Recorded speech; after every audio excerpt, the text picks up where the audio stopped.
Hey guys, welcome to what should be called the Kyle Dubas show at this point. Um, he's been at it again today, making three more trades on top of the two trades he's already done um, earlier on.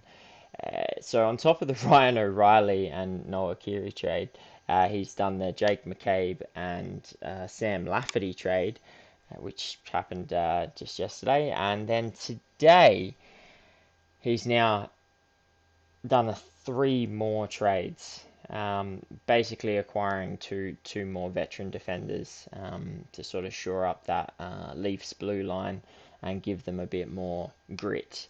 So yeah, let's get it started. Basically, the first trade is the Toronto Maple Leafs acquire Eric Gustafsson and a 2023 first round pick, which is linked to Boston. So good chance that ends up being pick 32 at this rate. And sending back the Washington Capitals way is Erasmus Sandin.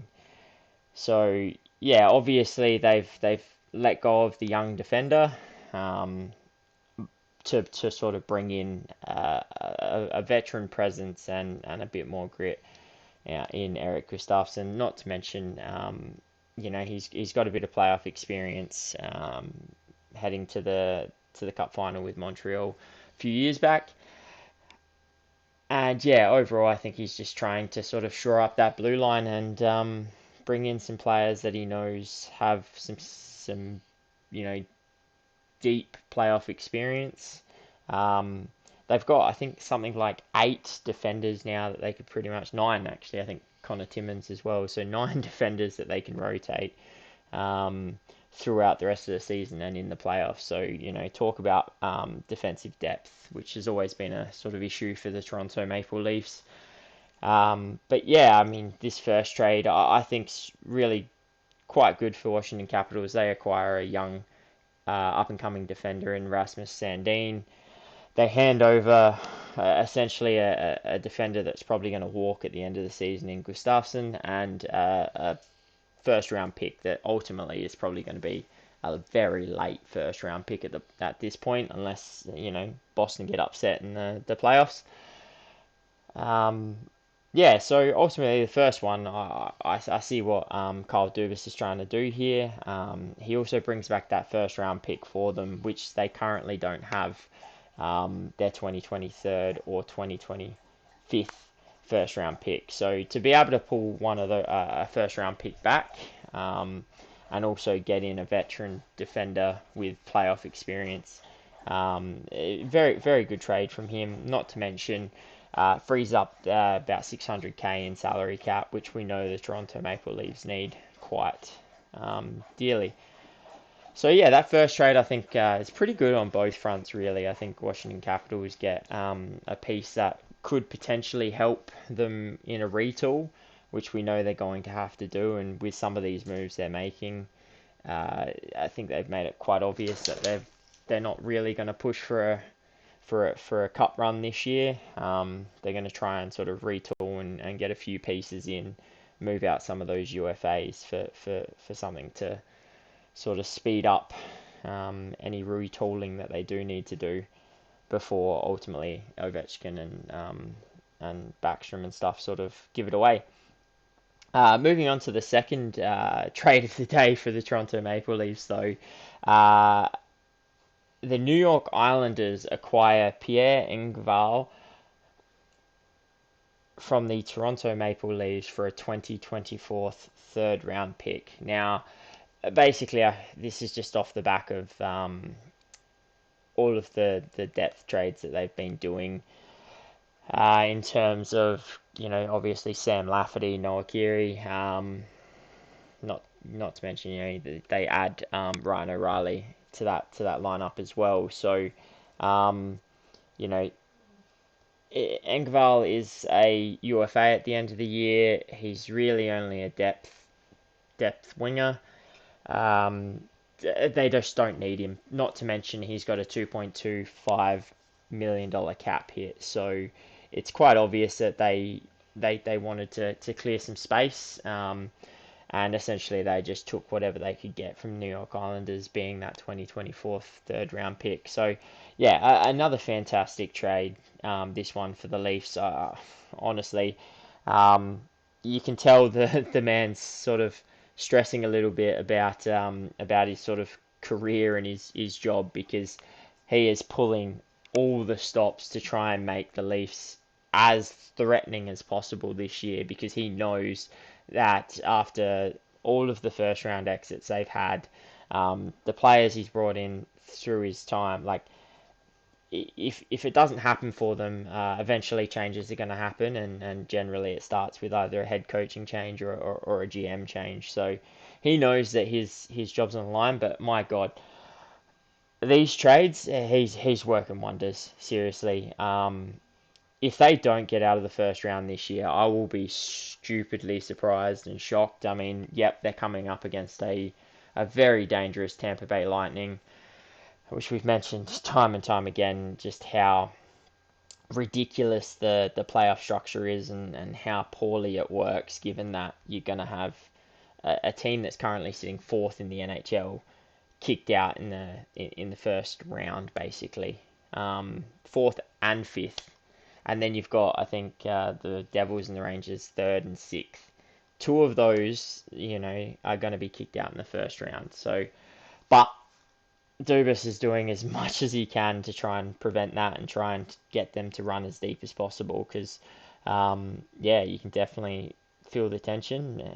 Leafs supporters are probably sick and tired of getting kicked out in the first round, and really hoping that they can make as deep of a push as possible and sort of get that monkey off their back. So, yeah, I think this is a great trade. You could clearly tell after that he was planning to do more. Um, freeing up, freeing up 600k with the Gustafsson trade, and now 2.25 mil with this trade. You clearly knew something else was going, but this is why I don't think that third trade, which I'll mention in a minute, is the final one. I feel like he's got another one in him, because he's just freed up some cap space. So it's going to be really interesting. But moving on to the third trade of the day, the Toronto Maple Leafs have acquired Luke Schenn from the Vancouver Canucks for a 2023 third round pick. Now, this is just, yeah, it's just another fantastic trade. We know Luke Schenn's a sort of veteran defender. He's been around for quite some time now. He's sort of gone through a few teams. Obviously started his career off with the Toronto Maple Leafs back in the day, and he's found his way back there. He's gone and won a cup with the Tampa Bay Lightning, and ultimately returned back to the Toronto Maple Leafs to hopefully bring them one too. This guy's really solid. He's playing on a very poor Vancouver Canucks, probably not just last year, but this year as well. And yeah, he's, to be a +9 in a year where Vancouver are just leaking goals. It's a credit to the defensive player he is, because in games where the Canucks are conceding 5, 6, 7 goals regularly, to be in a plus minus stat is phenomenal. And that's exactly why the Toronto Maple Leafs would have brought him in, because they need that defensive defender, that accountable defender that's going to ultimately put his body on the line, block shots, and do the tough stuff. He doesn't necessarily need to score or put up points. He just needs to be accountable defensively, and it's something that Toronto Maple Leafs have probably lacked a lot in previous years. And this is something that Dubas is trying to fill with the likes of Luke Schenn, Gustafsson, and Jake McCabe. Accountable defenders is what he's after, and it's what he's getting. So yeah, I mean, out of these three trades, credit to Dubas. I mean, how good is that? You give up a third round pick, Rasmus Sandin, and Engvall, and you end up picking up Gustafsson, Luke Schenn, a third round pick, and a first round pick. I don't know about you guys, but that's 100% a win for the Toronto Maple Leafs in my book. And that just adds to the 2 wins they've already got with the other 2 trades he's already done so far. I don't think he's done, which is crazy to think. The deadline's, less than 48 hours away. And he's still probably cooking something up. But yeah, if you're a Leafs fan, I know you just don't want to get too excited because you've been let down time and time again, but yeah, there's definitely something to be excited about in Toronto this year. He's not going for same old, and expecting it to work. He has totally shaken that team up. But every addition he's made has made this team stronger. So yeah, I know everyone's gonna talk about them being the bunt of the joke and first round exits, and can't say anything until they've sort of got that monkey off their back. But yeah, look out if these guys get out of the first round. Look out, because I expect them to go a long, long way. But yeah, until he does another trade, which could be any minute now. That's it for today's video. So yeah, let us know what you think in the comments down below. Do you think the Leafs have just absolutely killed this trade period? They've made the 5 trades now, and they've gotten some pretty big pieces. So yeah, we'd love to know your thoughts down below. What do you think of the acquisitions from the Vancouver Canucks, the New York Islanders, and the Washington Capitals? Personally, I feel like they all sort of filled a need. Washington Capitals get Rasmus Sandin, like I said, that young defenseman that's an RFA, and they can sign him long term and sort of help him build and become a quality NHL player. New York Islanders get a depth winger, which I feel like they desperately need, and the Vancouver Canucks acquire another pick for a player who ultimately was probably walking at the deadline. So yeah, to me, I think it's a great return for those other teams, but ultimately Toronto get basically everything they need, and yeah, absolutely phenomenal. So yeah, as I said, leave a comment down below. If you like this video, give us a big thumbs up. If you're not subscribed, hit that subscribe button. And until next time, guys, take care.